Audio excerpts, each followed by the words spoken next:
Então, obrigado pelo convite, boa tarde.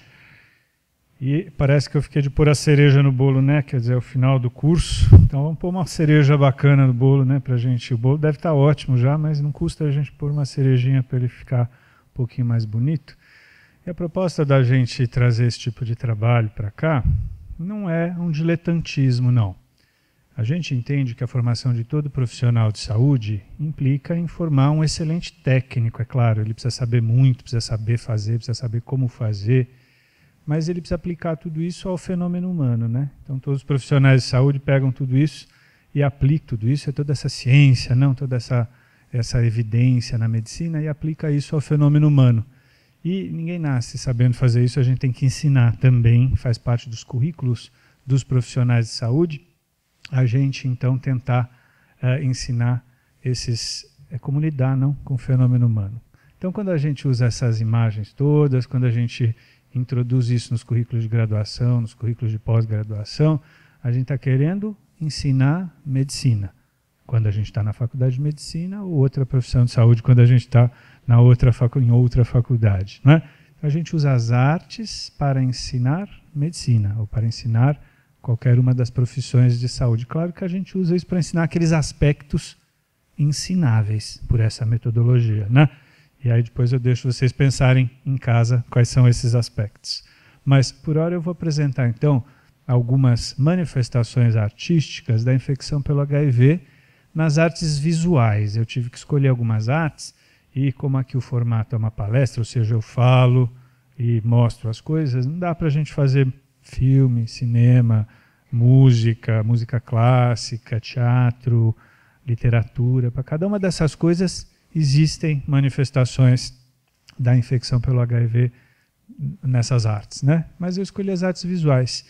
Então eu vou mostrar algumas pinturas, vou mostrar algumas fotografias, algumas que eu escolhi para a gente discutir um pouquinho a respeito disso daí. Combinado? Esse acervo todo aí. Quem já assistiu essa aula tem alguns quadros que vocês vão ver outra vez, porque são importantes. Então eu ponho toda vez. Tem outros que a gente tenta inovar e pôr um quadro que vocês nunca tenham visto. Vamos ver, né? Se algum desses aí vocês gostam, tá bom? Eu vou começar com esse pintor aqui, que se chama Frank Moore. Frank Moore é um pintor que faleceu de AIDS e ele pintou um pouco da sua experiência com a infecção pelo HIV nos quadros dele. Ele não pintou só isso, mas ele pintou muito a respeito disso. Eu vou mostrar alguns quadros dele para vocês. Vou começar com esse aí que eu deixei aí de propósito, porque eu acho que esse aqui é um dos quadros mais emblemáticos dos currículos de a profissão de saúde. Então esse aí quadro chama-se Arena, ele é capa de livro, viu? Se você for procurar livro de história da arte, livro de arte, lato sensu, você encontra esse quadro com muita facilidade. E esse quadro aí tem essa característica do autor, que é esse monte de coisinha aí no quadro para a gente prestar atenção, não é? E ficar horas olhando o quadro se a gente quiser. Presta atenção aqui, quando a gente não entende direito o que o quadro quer dizer, que nem o paciente, a gente não entende o que o quadro quer dizer, o que o paciente quer dizer, a gente para de prestar atenção em o que ele está dizendo e começa a prestar atenção em como ele escolheu dizer. E ele escolheu dizer a história dele com duas linhas narrativas diferentes. Ó, tem uma linha que vem por aqui, nessa diagonal do quadro, tem uma linha que vem por aqui, nesse diâmetro, entre aspas, aqui do quadro. E quem está contando a história, esse é o poético aqui, ó, que está no centro do quadro, é um paciente contando a história de uma intervenção que tem médico, tem enfermeira, e essa intervenção aqui, que é um espetáculo, tem luz, é arena, né? Está no centro, tem gente filmando, tem gente gravando, que nem aqui, ó, que nem nós aqui, não é? E esse espetáculo aqui é o que acontece, a história que está sendo narrada por este eu poético que está aqui, tá bom? Então, ó, essa linha narrativa aqui mostra uma pessoa com um formato humano nessa região aqui, todo bonitinho, entrando por uma sequência de coisas, né, em que ele vai iniciaticamente indo para camadas mais centrais, chega aqui, acontece alguma coisa espetaculizada aí do fórum da relação médico-paciente, que faz o paciente perder alguma coisa, ele esvazia-se, perde um pneuma, perde um espírito, perde qualquer coisa aqui, e aqui sai uma figura humana, então, uma maca sem uma figura humana reconhecível, porque esvaziado aqui, ó. Tá aqui a outra metáfora igual do quadro, que é uma senhora no estilo Pietà segurando um filho murcho, emurchecido por esse contato, por essa doença, por essa relação médico-paciente, né? Você vê que a segunda linha narrativa aqui, ó, conta a história, né? Uma história que começa aqui com Adão e Eva pegando a maçã e termina aqui em algum momento com um cavaleiro do Apocalipse dizendo que somos pó, ao pó voltaremos. Então você veja que nessa linha narrativa aqui, segundo um mitologema da história ocidental, a Bíblia, é a história da humanidade, né? Então a história da humanidade aqui, ó, onde ela se intersecta com a história desse paciente aqui, é onde justamente o paciente perde alguma coisa nesta linha de montagem, nessa experiência de ir ao centro e voltar, né? Então esse quadro é muito interessante para você entender. Claro que tem a fofoca do quadro, você não precisa da fofoca para entender o quadro. Mas tem fofoca. A fofoca é, o pintor teve uma corioretinite psitomegalovírus, precisou tomar ganciclovir endovenoso o resto da vida, teve que passar um catéter de longa permanência. Esse catéter de Hickman, quem passou foi um vascular, e ele se sentiu assim, detestou, resolveu pintar um quadro, né, para narrar a história da insatisfação dele com esse tipo de procedimento ou de relação médico-paciente.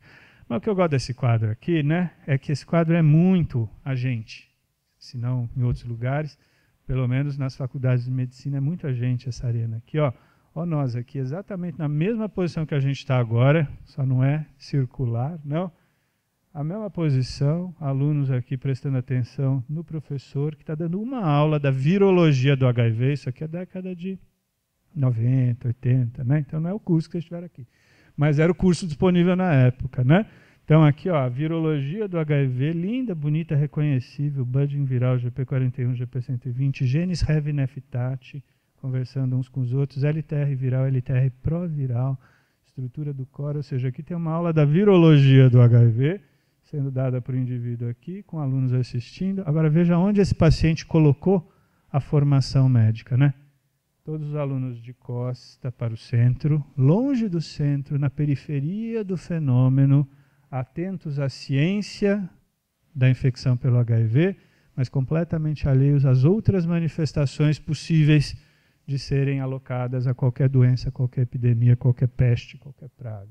Manifestações sociais, manifestações espirituais, epidemiologia, outras coisas acontecendo aqui, não é? Olhando como se isso fosse a história de uma peste, né? Então, você veja que esse quadro aqui é um quadro bem interessante da gente pensar, né? Olhar para ele. Olha outro quadro confessional, como testimonial, né? Desse paciente também. É o mesmo autor, Frank Moore, que narra para a gente, ao eu poético aqui, ó, contando a história de uma internação hospitalar. Esse quadro chama-se Hospital, provavelmente a primeira internação dele por AIDS. Que é por AIDS não é fofoca, está escrito aqui, ó, AIDS, né? Mas quem não quiser ler pode ver o HIV aqui virologicamente correto, ó, dissolvido nos fluidos aqui que habitam esse quadro. Ele está sobre tratamento. Esse comprimido aqui é da zidovudina, esse aqui é da didanosina, os antigos, né? Aquele comprimidão da didanosina, né? Ele está com esquema duplo, por isso que ele faleceu, né? Mas era o que tinha para ele tomar nessa época aqui.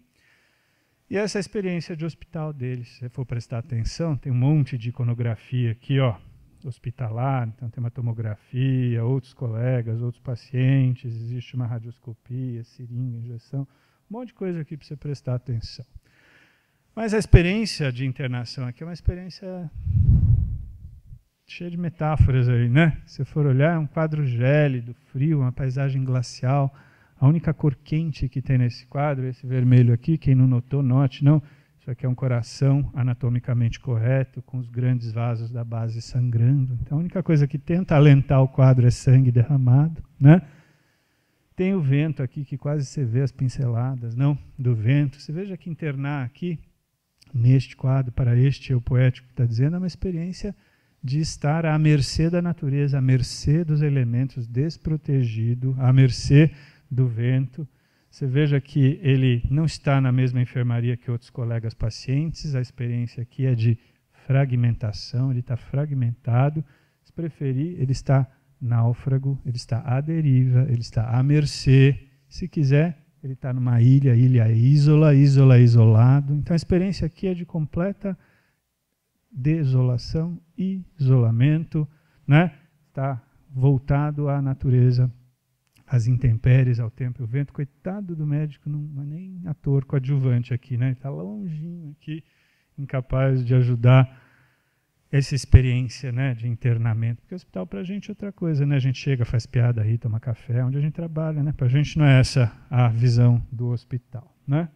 Você veja que tem muita metáfora aqui, pode usar qualquer uma e pensar em casa. No final vou perguntar para vocês qual a imagem que vocês gostaram mais ou detestaram mais.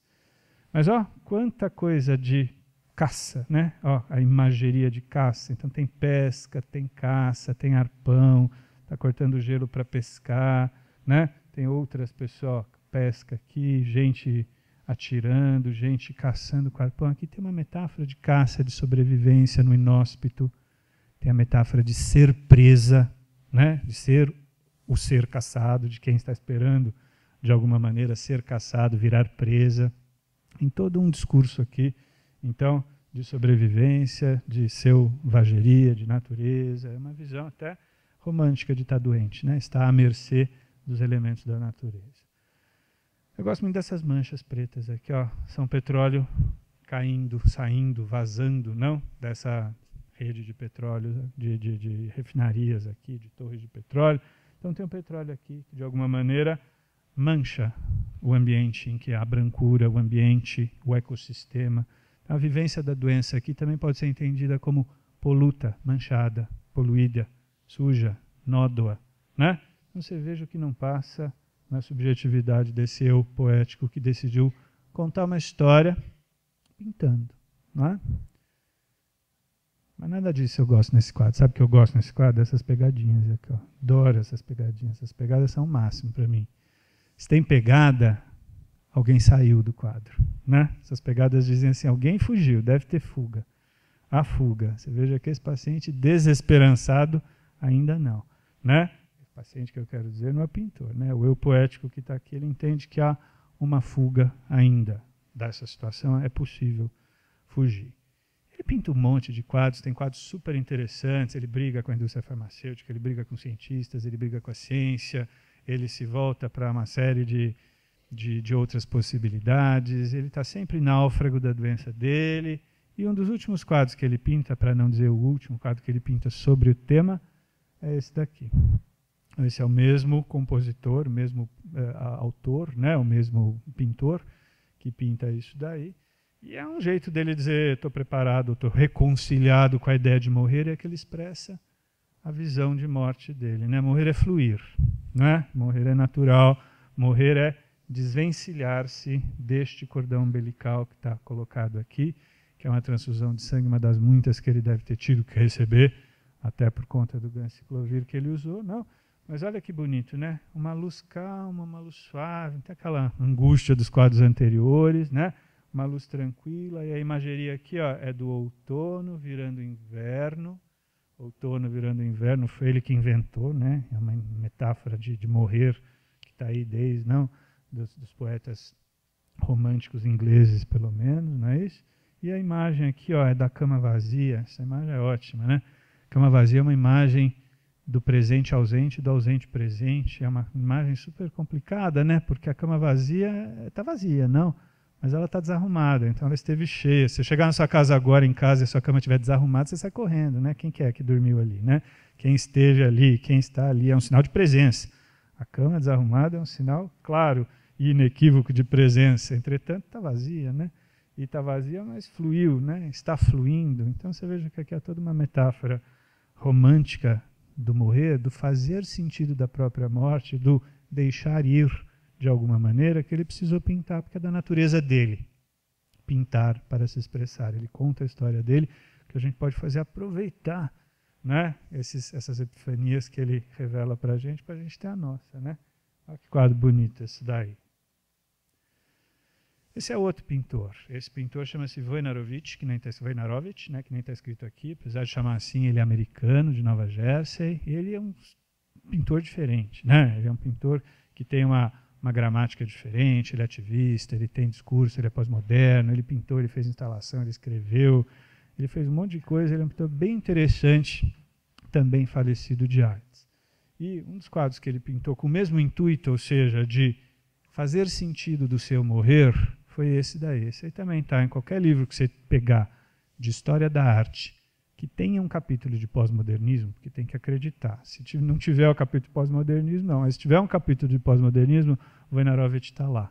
Né? E esse quadro aí é capa de muito quadro. Ele chama assim, ó, para onde eu vou quando eu tiver ido. Né? É a visão do pós-morte desse pintor.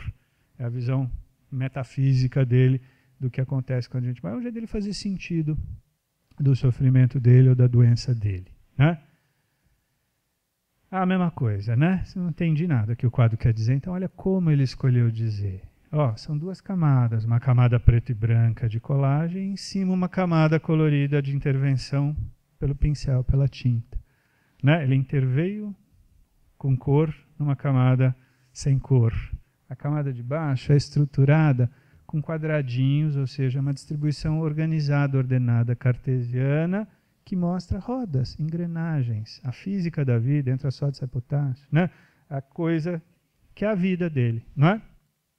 Nesse preto e branco ele abre buraquinhos aqui, como os buraquinhos numa porta, aqueles que você olha, o olho mágico, põe a fotografia dele aqui, com um lado obscuro, não é? Mais integral aqui, duas metáforas poderosas da doença, e a terceira, que é o sangue dele. Esse é o hemograma dele, é um esfregaço, aqui está um polimorfo nuclear dele, que ele resolveu pôr aqui. Então, ele, corpo, ele, sangue, não é? E as metáforas da doença, porque todas elas habitam o mesmo plano cartesiano, físico, das máquinas. Aqui tem um tornado, e aqui tem um trem que rompe planície adentro. Não é? O trem, pela sua quantidade de movimento, pela sua dificuldade de frear, o tornado como uma coisa imprevisível que cai e destrói. Os dois são para ele a metáfora da doença dele. Né? Veja que aqui ele volta a ser romântico, né? Na acepção do século XIX. Né? Assim, a doença é a natureza. Né? Natureza caindo sobre a pessoa, chama doença, destino, aquelas coisas românticas, né? Que a gente ainda pensa. Bom, e a metafísica dele? Ele pintou em cima, ele interveio em cima, né? É uma camada acima que ele usa então essas cores todas. A visão dele é edênica, é jardim. Tem um jardim aqui, que é para onde ele vai, é o título do quadro. Ele coloca esse amarelozinho luminoso, porque tem numen, tem alguma coisa aí que a gente não sabe explicar, e põe, fora de proporção, coisas que ele acha importante na metafísica dele. Pensa em casa, né? Tem um pé alado, tem uma coisa cosmológica, tem um feto totipotente, tem um ser ancestral, telúrico, de autoridade, tem um ritual de banho ou de ablução, tem alguma coisa aqui que ele acha que é o pós-morte dele. O olhinho dele fechando aqui, segue um ciclo planetário qualquer, ou seja, morrer é só ciclo, né? Morrer é só um passo a mais, e ele tem até psicopompo, super platônico, né? Ele tem até o psicopompo que leva ele do físico para o metafísico. Também está na história da humanidade desde os egípcios, né? Alguém que cruza a barca, alguém que transporta a gente, né, para o mundo dos mortos, enfim.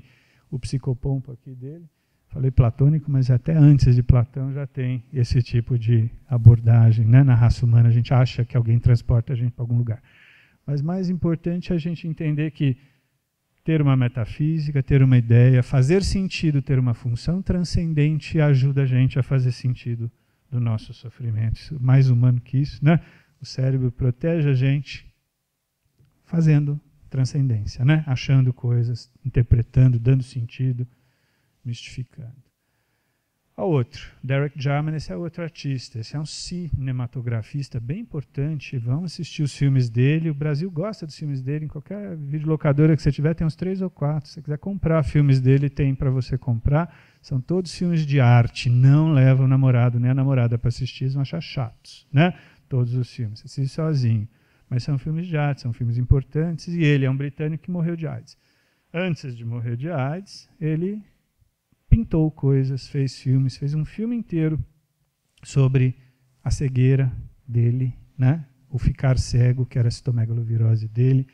E ele tem um quadro para qualquer coisa. Tem um quadro para toxo, um quadro para vertigem, um quadro para tontura, um quadro para citomegalovírus, um quadro para toxo. Ele pintou todas as doenças que você pode imaginar. Esse é o quadro da TB, não é? Então ele estava lá internado, e aí o médico passava todo dia e tinha aquela dúvida de é tuberculose ou não é tuberculose. Nós temos essa dúvida até hoje para todo mundo, né? Chegar para a gente e falar, aquele paciente lá, será que é tuberculose? Pode ser, sempre pode ser tuberculose. Então ele viu o médico lá com aquela dúvida, ele resolveu então fazer, olha que coisa, que mecanismo bonito, né?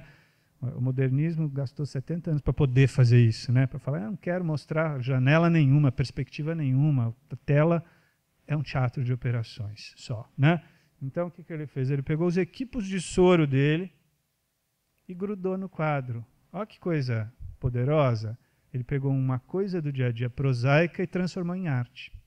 Esse quadro está no museu só porque ele colou o soro no quadro. Só isso, né?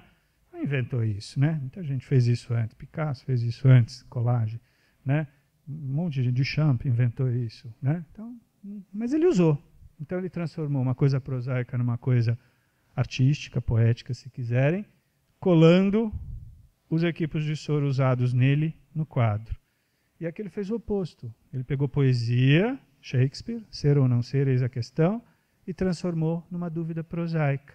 Tuberculose ou não, uma dúvida diagnóstica. Então, ele pegou um objeto do dia a dia e transformou em arte, pegou uma coisa poética e transformou, né, pôs aqui como uma dúvida prosaica. Você veja que essa ideia de prosa e poesia, neste autor especificamente, é o jeito que ele tem de entender, de fazer sentido, de dar um significado, de procurar algum sentido nas coisas que estão acontecendo, né? Adoro esse quadro. Quem não percebeu, é um raio-x mesmo, ó, campos pulmonares, mediastino aqui, né?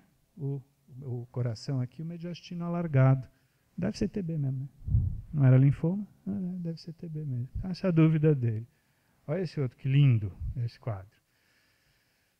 Ele pegou o espelhinho, a moldura do espelho, grudou aqui, né? E fez essa ideia de parecer que o espelho está quebrado. O espelho quebrado também ele não inventou. Essa metáfora vem também dos românticos ingleses na poesia, né? The Mirror Cracked from Side to Side é um poema importante, chamado A Senhora de Chalot. É uma hora que a mulher descobre que ela vive fora do mundo real, e quando ela tem esse insight, o espelho quebra de lado a lado. O espelho com o qual ela viu o mundo. Ela só podia ver o mundo pelo espelho. Aí, o dia que o espelho, que ela nota que não é isso que ela quer, o espelho quebra e ela vai para a maldição dela, porque afinal ela está no meio de um poema romântico do século XIX. Então lá ela morre, né? Mas aqui, ó, ele tem uma visão que espirra na gente, se você quiser, não é? Que o espelho quebra e ele entende. Aqui está escrito, não dá para ler, a sombra adquire substância. Quando ele percebe que a sombra adquire substância, a sombra é a cegueira dele, né? É a falta de visão, é a corioretinite, ela adquire substância, ela fica densa, ela é tangível, ele entende, ele percebe, né? Ele se imerge na escuridão, ele passa a entender, ele descobre alguma coisa. Boa sorte, vamos ver se a gente consegue descobrir o que ele descobriu, né? No filme que ele faz, que chama Blue, que é ele se havendo com o ficar cego, em determinado momento ele pergunta assim, se eu perder metade da minha vista, terei perdido metade da minha visão? Né? Ele se pergunta isso e ele faz um filme inteiro para responder, não, estou vendo melhor. Depois de cego, vejo claramente. Né? Então, o sofrimento dele, a questão dele, a incapacidade dele, clarifica alguma coisa, ele fica tangível. Né? Olha que coisa bonita. Esse é outro. Masami Teraoka é um pintor japonês. Esse pintor japonês, que saibamos está vivo, que saibamos não tem AIDS, não é? Mas ele se interessou muito pela epidemia e ele pintou muito, não exclusivamente, mas ele pintou muito sobre o começo da epidemia na década de 80 e 90, sempre com o estilo dele. Qual é o estilo dele? É mimetizar as gravuras oitocentistas japonesas. Então ele mimetiza as gravuras, só que isso não é gravura, isso é aquarela. E ele coloca então os sinais, né, do tempo. Então tem o relógio, tem o brinquinho, tem a camisinha, né? Ele tinge o olho dos personagens à semelhança do teatro kabuki, ele tinge de azul o olho do personagem tocado pelo destino. Aquele personagem trágico, em que algo vai acontecer. Então ele tinge aqui como sinal da soropositividade. Nem precisava, né? Está cheio de sarcominhas aqui, né? Colocando aqui. E essa tristeza, né, das pétalas de cerejeira caindo, a angústia da época, alguma coisa aqui relacionada. Mas, nessa representação toda, ele foi um dos primeiros autores que se interessou pela vulnerabilidade da mulher. Na década de 80, precisou um japonês se interessar pela questão do feminino na AIDS, porque até 93 nem os médicos se interessaram. As primeiras manifestações ginecológicas, clínicas da AIDS entraram na classificação do CDC oficialmente como sintomas B em 1993. A doença foi descrita em 81. Em 93, alguém escreveu um capítulo clínico, médico, sobre a mulher doente pela infecção do HIV. 12 anos em que a medicina ajudou a construção de que a AIDS não era uma doença feminina, né? Mas esse nego aí, que esse japonês, já estava sabendo as coisas. Então ele fez 2 quadros muito semelhantes, se interessando por essa vulnerabilidade, essa construção do feminino. Então você veja que tudo isso aqui é repleto de um niponismo, não é? Então a ondinha, a espuma, o peixe-bagre cantando a mulher, e a mulher não, a protagonista completamente ocidentalizada, sem roupa, cabelo curto, loira, não é? E o peixe-bagre está passando uma cantada na mulher, né, para ver se a mulher acede e mergulha com ele, né, neste mar revolto do desejo dela e dele. Vamos ver se a mulher acede. Ela acede ou não acede? O que vocês acham? Oposto de um jeito mais grosseiro, ela vai dar ou não? Não é? Ela vai porque ela está instrumentalizada. Veja a preocupação com a vulnerabilidade da mulher, né? Ela está instrumentalizada com snorkel, com pé de pato e a camisinha feminina. Uma das primeiras manifestações da questão da negociação da mulher em relação à camisinha. Essa mulher tem a camisinha feminina. Essa é do mesmo autor, do mesmo jeito. A mulher aí se consumindo na lava do seu desejo, raposão pondo a mão onde pode e onde não pode, né? Tentando então que ela aceda aos seus longos cabelos. E ele afasta a camisinha e a mulher olha para o outro lado, como se ela tivesse a possibilidade de recusar, porque a camisinha, né, não pode, a camisinha está rasgada, né, a camisinha está sendo afastada, não se usa a camisinha, então ela não vai aceder ao seu desejo. Esse é outro, Leonilson, brasileiro, cearense, um grande pintor. Quem, né, não viu os quadros dele no Museu de Arte Moderna de São Paulo, vá ver. No Museu de Arte Contemporânea da USP tem também quadros dele. Um dos maiores acervos que tem dele é aqui em São Paulo. Nem sempre está tudo exposto, às vezes eles rodiziam, mas não perca a oportunidade de ver. Então, Leonilson também faleceu de AIDS e pintou e produziu pelo menos 3 anos desde a sua soropositividade, sabendo-se soropositivo. Ele detestava a ideia da soropositividade. Passou um tempo enorme, se você for olhar o trabalho dele, com medo, se sentindo vulnerável, sabendo que tinha sem ter feito o exame, né? Mas em determinado momento os quadros começam a ficar objetivos. E ele descobre então a sua soropositividade. O quadro é desse tamanho mesmo. O quadro é desse tamanho e ele coloca aqui um negocinho pequenininho aqui que chama-se O Perigoso. Né? Você veja a ideia então de que a revelação deixa muito fundo para pouca figura. Né? Ele diminui, ele fica pequenininho, ele se esvai. São 7 quadros dessa natureza aí. Eu trouxe um só para vocês não morrerem de tédio, né? Mas olha que coisa bem sacada, que genial, né? Quer dizer, o que ele quer dizer aí é o branco, né? É o branco, ele está passando uma ideia com o vazio do fundo, né? Que coisa maravilhosa, né? Esse aí é a ideia dele a respeito do vírus. Esse é um autorretrato, olha que magnífico. Autorretrato dele com 34 anos, daqui a pouco vocês vão ver um com 35 anos, ele não passou dos 35, né? Esse é um autorretrato dele. Um paninho, então, chuleadinho, com cicatrizes, né? Que ele borda e coloca aí. Isso é maravilhoso, né? Você fala, eu não quero ter isso na minha casa. Não, você não tem dinheiro para ter isso na sua casa. Isso aí está lá no museu, né? Então não adianta. Daí você fala, mas isso aí eu sei fazer. Não fez, você está aqui, ele está no museu, né? Você está aqui me ouvindo falar. Então, esse tipo de arte é muito concisa, é muito boa, né? Concisa, de uma densidade enorme, olha lá.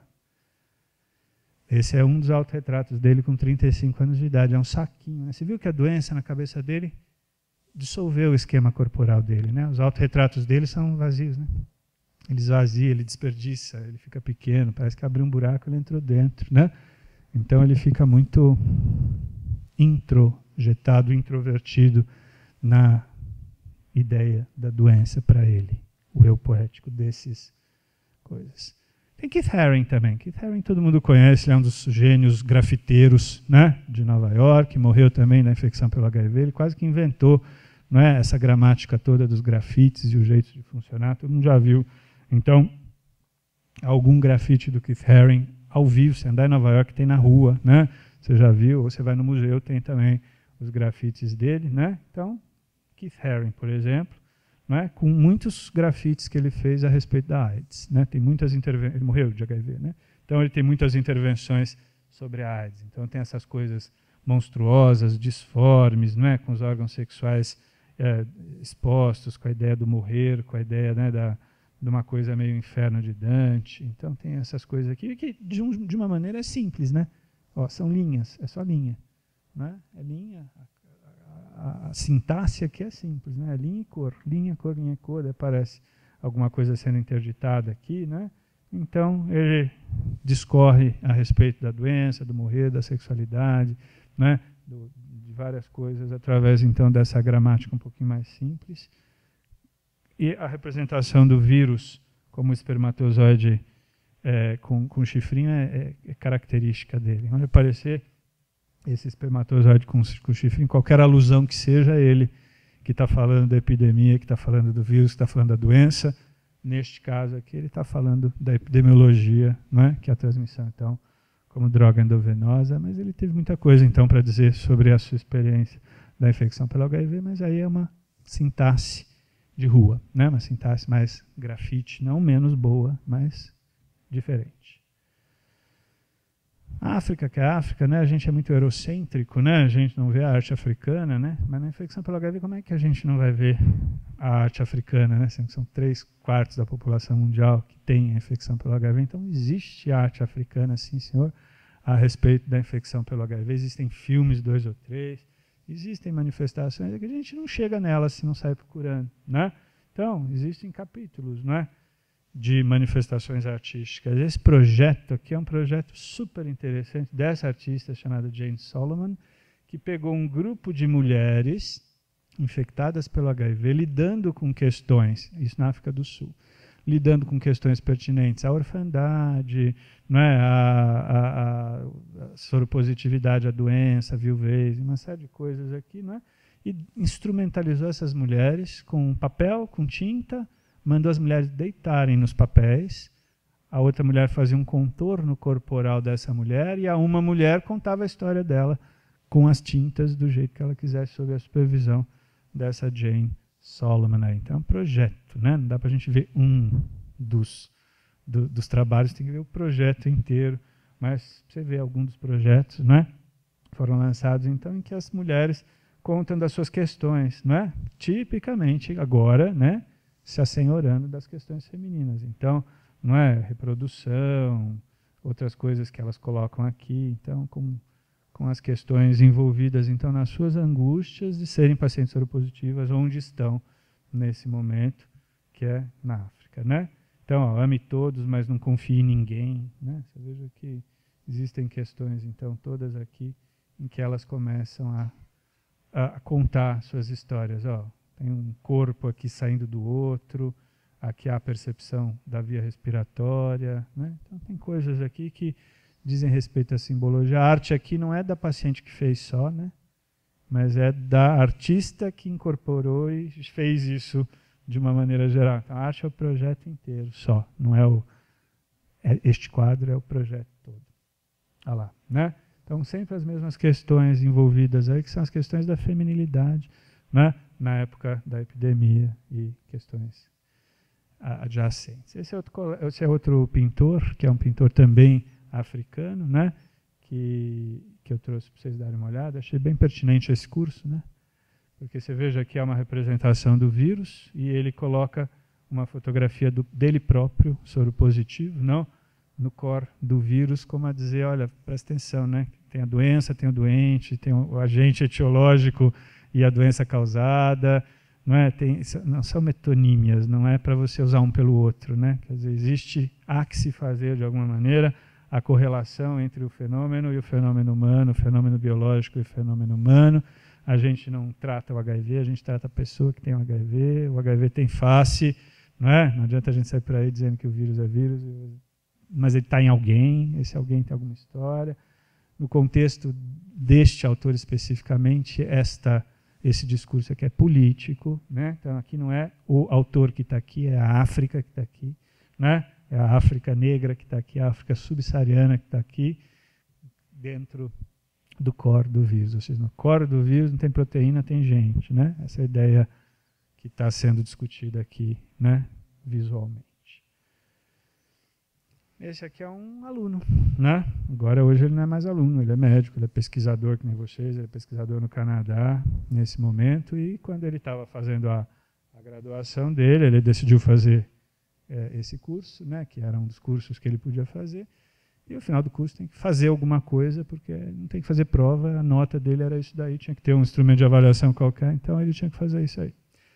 E aí ele decidiu fazer isso desse jeito, com colagem, com arte de computador, mas fez, né? Então ele fez esse quadro aí, que ele, bem pós-modernamente, se apropriou de outras figuras e de outros autores, pegou Mapplethorpe, que é um fotógrafo importante, colocou aqui. Mas olha que bonito, né? É um aluno de medicina, então. Esse é um aluno no 5º ano, 4º ano, sei lá, da faculdade de medicina, todas as voltas com a ciência da medicina, né? Tendo que fazer prova da ciência da medicina.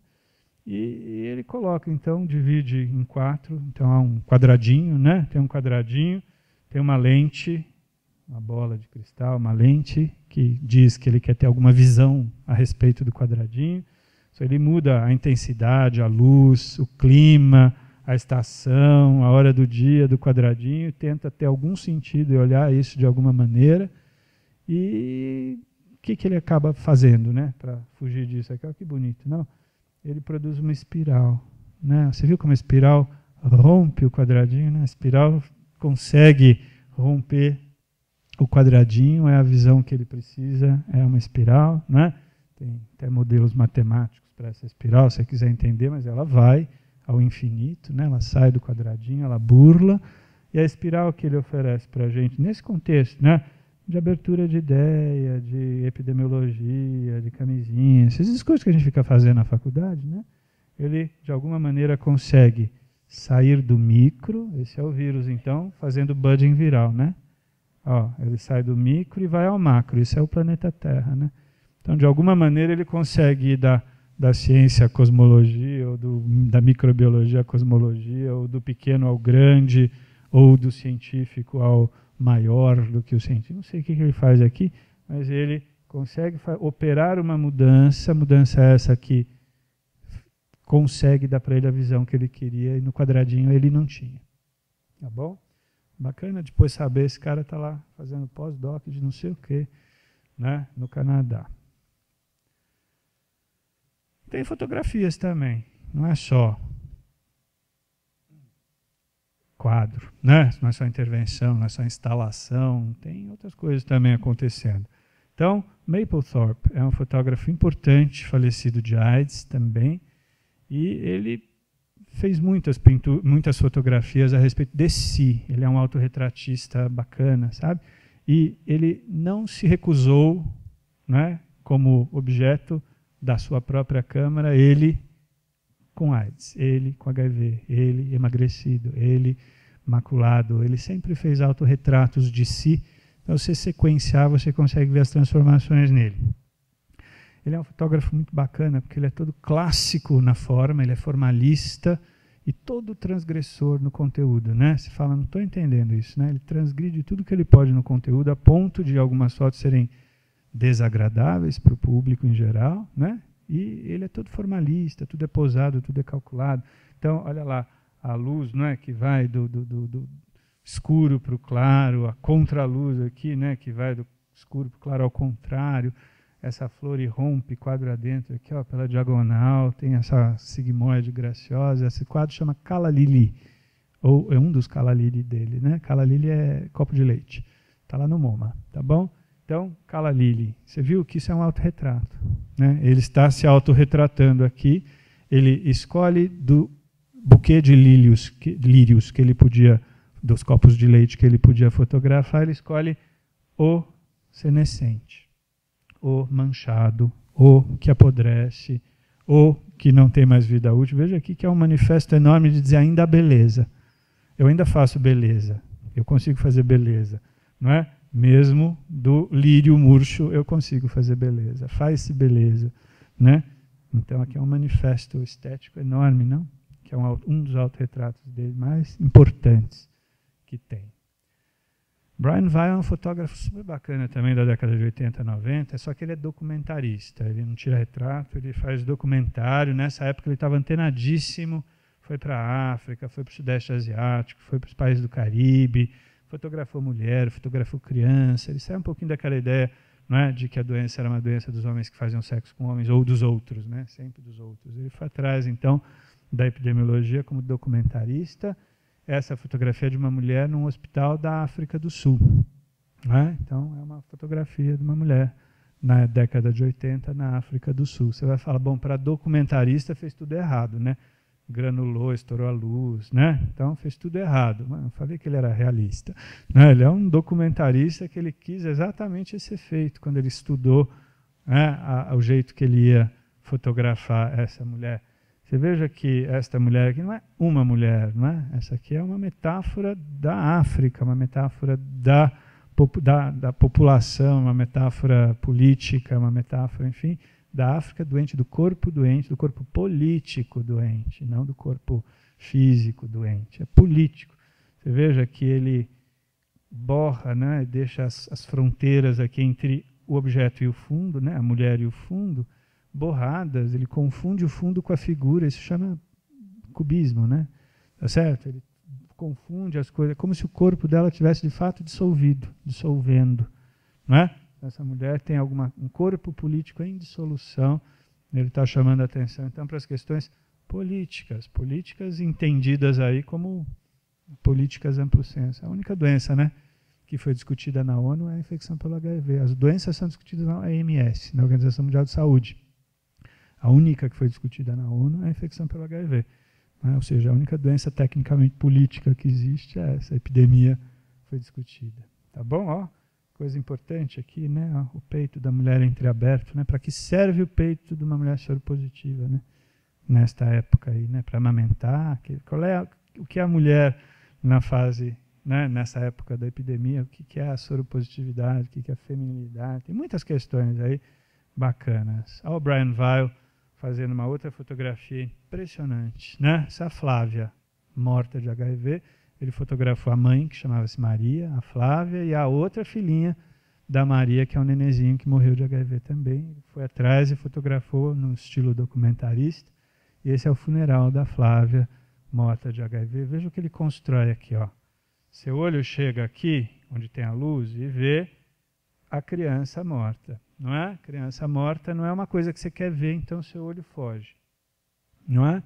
Ele obstrui a fuga do seu olhar com essas coisas aqui sem sentido, que te empurram de volta, e se o seu olhar quiser sair da foto, tem que confrontar o Deus. Né? Criança morta tem que confrontar o Deus. Né? Então você veja aqui como ele aumenta, né, a dramaticidade dessa foto com essa luz esquisita aí, né, que vem para cá, abre de cá para lá, obstrui aqui, aparece aqui, você não sabe para que você olha, mas a gramática aqui da foto faz você, né, olhar nesse sentido aqui. Olha que impressionante essa foto do Brian Weil. Esse é um catalão chamado Pep Bonet, né, que fez várias posições no Brasil. Essa foi uma das mais importantes, né, patrocinadas pela Embaixada de Espanha, lá em Brasília. E ele é também um documentarista mais recente, que gosta das cores, que resolveu documentar, então, a infecção pelo HIV na África subsaariana. Então, ele fotografa 1000 coisas. Eu escolhi uma só para mostrar para vocês. Né? Você veja que impressionante, né? Quer dizer, essa família, não é, de soropositivos, porque ele está documentando isso, né? Num lugar bastante interessante. Não é uma choupana na África Negra. Ele tira todas essas questões nesta foto aqui, né? Coloca os instrumentos do dia a dia, da cotidianeidade desta família, que é uma família, né? Bochechudinhos, bonitinhos, num lugar bacaninho, não sei o quê, mas olha o halo que ele empresta à mulher, né? Então fica uma pintura renascentista, né? Fica uma Madonna com crianças, né? Fica uma Madonna com querubins, fica uma Madonna com Jesus menino e seu priminho, sei lá, né? Fica um quadro renascentista, essa fotografia aqui, né? Com esse halo aqui que requer algum tipo de consideração sobre família, né? Sobre a família, sobre, enfim, todas aquelas representações renascentistas que a gente tem 5 séculos depois. Cindy Sherman, uma fotógrafa importantíssima, feminista, né? Se perguntarem para você assim, você gosta da Cindy Sherman? Você fala, adoro. Depois você vai em casa e vê quem é, né? Não pode falar, não sei. Cindy Sherman é importante. Essa foto dela foi comissionada para um museu na Austrália, que falou, faça uma fotografia sobre a infecção pelo HIV. Como o trabalho dela é identitário, feminista, ideológico, né? Ela fez essa foto aí em colorida, né? Em cores, em que a vulnerabilidade da mulher é a narrativa da foto, né? Essa mulher vulnerável, coitadinha dela, está no chão fora da fotografia, né? Está lá no canto fora, abandonada, cheia então de tentativas, não é? De aprender como é que usa a camisinha, com os objetos, com as camisinhas, com as instruções, com as coisas todas aqui, como se a aprender como se negocia, né? Como se apropriar do instrumento camisinha para si, para seu uso, né? Não para a vontade do homem, né? Mas é ela ser dona da camisinha, né? Ela ser dona da sua exposição, da sua vulnerabilidade. Então você veja aqui os discursos todos que a gente já ouviu nesses 30x anos aí de epidemia, né? Como a arte captura todos esses discursos. Aqui um discurso identitário importante de gênero, né? Que é a mulher precisando se assenhorar, né? Da camisinha como instrumento de proteção para si. Nicholas Nixon, bem mais antigo Nicholas Nixon, e ele fotografou um fotógrafo importante também, que resolveu fotografar pacientes soropositivos e ele foi fotografando com a aquiescência dos pacientes. Hoje, daqui a 3 meses, daqui a 4 meses, daqui a 6 meses, daqui a 1 ano. Então ele tinha uma série de cada um dos pacientes que mostrava então as transformações que esses pacientes tinham numa era anterior à antirretroviroterapia qualquer, inclusive a não eficiente, né? Então isso daí é do começo da década de 80, 85, 87. Essas fotografias foram para a galeria de arte, elas não estão nos livros médicos, elas estão nas galerias, elas foram para uma exposição, as pessoas compravam essas fotografias como arte, elas ganharam ou reivindicaram o estatuto de arte, como retratos, como representações das pessoas soropositivas, gerou tudo que você pode imaginar de protesto contrário, como protesto a favor, o que vocês quiserem, né? Mas aqui é um jeito de representar os pacientes soropositivos, e você veja que parece que ele representa pela ausência, né? O soropositivo aqui fica reduzido à sua doença, ele perde todo o resto, não é? Ele perde o subcutâneo, ele fica caquetizado, ele tem um buraco no meio, ele fica aqui com o relógio frouxo, ele nem penteia o cabelo. É uma foto posada, não. Por que não penteou o cabelo, passou perfume? Não, né? Não é. A foto é para mostrar onde falta mesmo. A foto é para fazer a ideia de que a infecção pelo HIV reduz o paciente à doença, né? É um ser de falta, ele perde um monte de coisa e fica assim, desse jeito. Então aqui há uma representação da história natural da doença, que não é médica, é uma representação artística, ainda assim é um discurso, né? A arte também é discurso, né? Então aqui é um discurso também, você pode concordar, discordar, achar ruim. Esse é ela, é o mesmo Nicholas Nixon fotografando a Laverne, veja o mesmo questionamento na década de 80, imprescindível, né? Para que serve o peito de uma mulher soropositiva? Não pode amamentar, não é zona de prazer para outro homem, que vai achar que algum homem vai se interessar sexualmente por uma soropositiva. Veja os discursos esquisitos, né, que caminham aqui. Então, o que serve uma mulher soropositiva? Veja o discurso aqui completamente esquisito, antifeminista, né, tentando fazer sentido da soropositividade nas mulheres. Nenhum desses fez. Aliás, as feministas não fizeram sentido da infecção pelo HIV até hoje. Não tem um texto de uma feminista decente a respeito da apropriação, né, da epidemia pelas mulheres. Os 2 textos que tem são de mulheres lésbicas, portanto foram entendidas não como feministas estritamente, né? Mas aqui tem toda uma questão social envolvida, né? E a cara dela dizendo, é isso mesmo, por que não mostrar meu peito? Né? Por que não? Por que não mostrar meu peito? Porque eu sou soropositiva, eu devo ficar coberta, né? Devo ter pudícia, o que eu devo fazer sendo uma soropositiva? O que se espera de uma paciente soropositiva?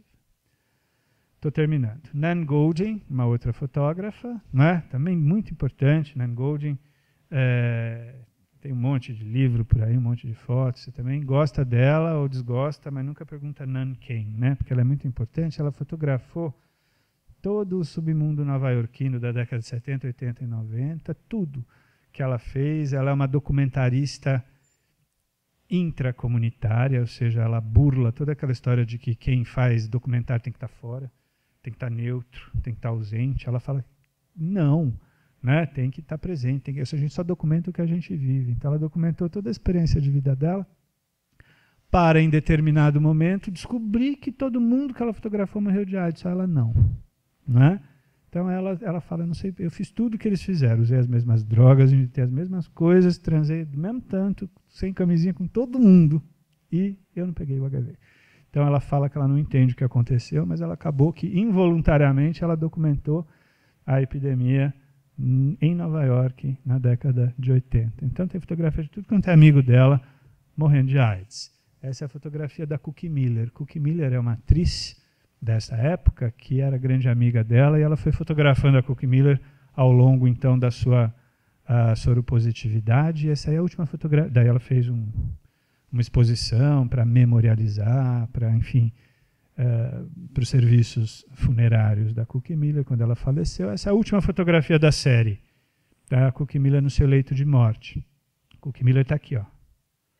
Essa é a cuidadora, né? Então Cookie Miller está aqui, ela não consegue fotografar a Cookie Miller moribunda, ela prefere ficar com uma imagem melhor, né? Então ela fotografa a imagem da Cookie Miller que ela quer memorializar no momento de felicidade, com outra coisa. A Cookie Miller não entra nessa fotografia que memorializa, né, a última foto em vida da Cookie Miller. Tem todo o resto da série das fotos aí, se vocês quiserem ver. O próprio Wojnarowicz, que vocês conhecem, também é um fotógrafo. Ele tem vários meios diferentes, ele é escultor, ele escreve, ele tem diários, ele faz um monte de coisa, ele é um fotógrafo, isso é um autorretrato dele. Soropositivo, né? Você veja que aqui o assunto não é estou sendo enterrado, é o contrário, estou escavando-me. Né? Para ele a arte é arqueologia, escavação. Ele se escava para mostrar alguma coisa, ele se acha pela arte. Ele se entende, não é? Se escavando. A arte para ele é um jeito dele se entender, dele ser a pessoa que ele nasceu para ser, de individuar-se. E nesse aspecto ele diz, e quando eu tiver morrido, terei morrido uma vida que valeu a pena, porque me individuei, né? Me escavei. Né? Fui aquilo que antes morri mais cedo, queria ter vivido mais, mas me individuei. Se a ideia é morrer depois de ter adquirido alguma coisa, adquiri, não é? Escavei-me. Né? Você veja que aqui a mensagem é oposta no contexto da obra desse autor. Aqui. Claro que existem muitas manifestações artísticas da AIDS com discurso, são as manifestações que a gente chama de artes gráficas. É pôster de rua, hoje eles estão no museu, já estão no livro, né?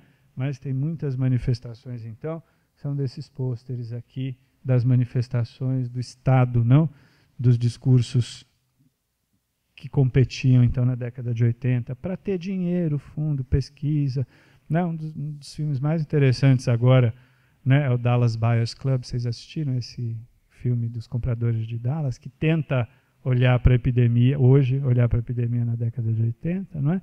E que ele mostra um monte de discursos competindo uns com os outros, né? Que discurso, isso é bom, AZT é bom, AZT é ruim, AZT mata, AZT salva, AZT é da indústria farmacêutica, né? Mas o médico dá o AZT ou não dá o AZT, mas não tem evidência. Tá bom, não tem evidência, o que a gente faz quando não tem evidência? Né? Então ele discute um monte, ele mostra, não discute nada, ele discute, mas ele mostra, ele viabiliza uma série de discursos competidores entre si, que é a marca da epidemia. A gente vai ser conhecido, né, nos livros de história no final da década do século XX por causa desses discursos pós-modernos, né, de quem faz circular qual discurso para ter qual visão da verdade, né, e nenhum deles é suficientemente bom para mostrar nada, mas só aquela parte que interessa, né? Quem conta uma história cria uma verdade. Isso, a AIDS entrou assim, né? A epidemia, a peste entrou nesse aspecto. Então vejam discursos da década de 80, como artes gráficas, pôsteres, que usam então imagem e texto, os textos maiores para você ler passando no ônibus, os menorzinhos se te chamam a atenção, você para e olha, não é? E todos eles pós-modernamente por autores coletivos, Grand Fury, Act Up, com discurso, com ideologia, com vontade, aqui um discurso completamente feminista na época, né, da década de 80, para um grupo que não tinha nada de feminista. Então, ó, as mulheres não têm AIDS, elas morrem de AIDS. Dizendo assim, poxa vida, né, elas não podem entrar nos protocolos de AZT porque a droga é teratogênica, elas não têm acesso a isso, não tem definição para elas, ninguém sabe direito, né, quando fazer, elas não entram na casuística, ninguém está prestando atenção nas mulheres, clinicamente falando, não é?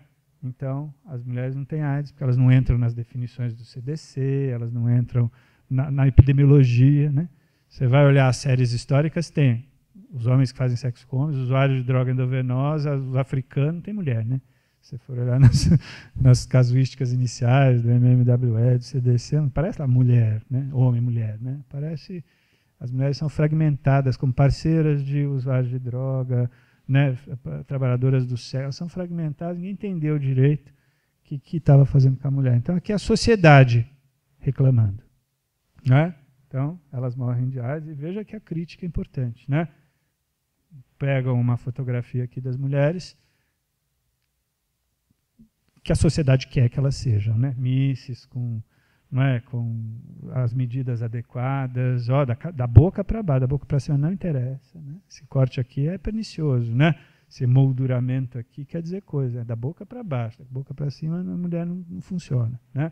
Da boca para baixo, todas leram O Pequeno Príncipe. Então, você veja que aqui é um questionamento com muitos discursos serem colocados. Ah, esse aqui para os médicos, né? Isso é a sociedade falando. Então, isso aqui são coletivos falando a respeito de discursos. Ora, todas as pessoas com AIDS são inocentes, não tem sentido se não estiver reagindo a um discurso anterior. Se não estiver reagindo a alguém que disse: algumas pessoas com AIDS não são inocentes. Algumas pessoas com AIDS fizeram por merecer.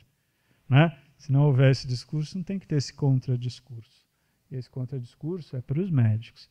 Então, a sociedade dizendo para os médicos dessa época, Grand Fury é um coletivo, para os médicos dessa época, dizendo, presta atenção no que vocês estão falando. Vocês falam, não, isso não houve. Houve, tanto houve que isso apareceu no primeiro filme mainstream sobre a AIDS, que é Filadélfia, anos depois. Em Filadélfia, não é? Um dos personagens lá que é soropositivo está num julgamento, chamam uma testemunha que é uma mulher que pegou a AIDS, coitadinha, porque ela tomou uma transfusão de sangue, a sociedade deve a ela. Já o outro que pegou a AIDS, bem feito, quem mandou ter o estilo de vida que tinha, a sociedade não deve nada a ele. Você não está inventando nada, está falado no filme, né? Se o filme coloca esta questão a ponto da mulher, personagem, ter que se defender. A mulher levanta e fala assim, não, presta atenção, ele tem AIDS, eu tenho AIDS. Outro discurso não cabe. Né? Mas você veja que essa ideia de dividir, nesta época, os pacientes infectados pelo HIV em AIDS bem feito e AIDS coitadinhos, né? Foi muito pervasivo e nocivo, né? Na ideia dos grupos de risco. Então isso aqui diz, isso é pervasivo, isso é nocivo, e está na boca dos médicos. Né? Se está, não sei, mas a sociedade reagiu artisticamente contra este discurso. Então alguém deve ter feito esse discurso. E para encerrar, uma manifestação artística maravilhosa da infecção pelo HIV é esse quilt. Né? O quilt é o nome anglo-saxão para colcha de retalhos. Você pode fazer um quilt, se você quiser, uma colcha de retalhos.